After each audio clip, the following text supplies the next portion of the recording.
actually, what the owner of the company, Base Spec, likes to say is we can see molecules. Wow. So when you look at these television shows, crime shows, you'll see these mass spectrometers, which will destroy an element or destroy a sample, but in destroying it, it can analyze the elements that are in that sample. With a hyperspectral camera mounted to a UAV, you can fly over and essentially see the reflectance of those nitrogen molecules. Right. And you can define it down to that 5 nanometer band that nitrogen reflects at. Now the problem is, if the sun is in a different position today than it was yesterday, when you map that nitrogen reflectance, then you're going to get different nitrogen reflectance. Right. Because you're not looking at it the same way that you look at the RGB world.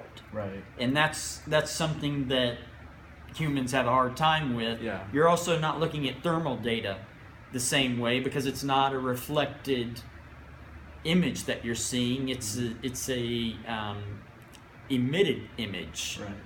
It's all very interesting once you start thinking about it.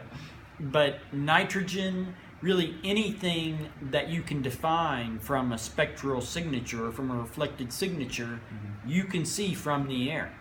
Now the idea is over 100 flights, if you know the ambient light, so this would be something that you would want to make a constant and measure that, and you know the position of the sun, that would probably need to be a constant and measure that.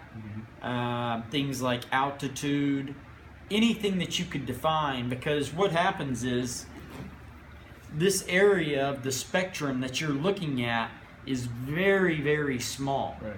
So in the NDVI, these False heat maps that you see, that the normalized difference vegetation index, and that sort of shows you this false heat map that's the sort of the health of the field.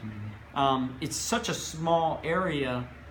That's the point of that heat map, is to expand it out and then to artificially color it, so you can see these very slight gradients in the reflectance. Right.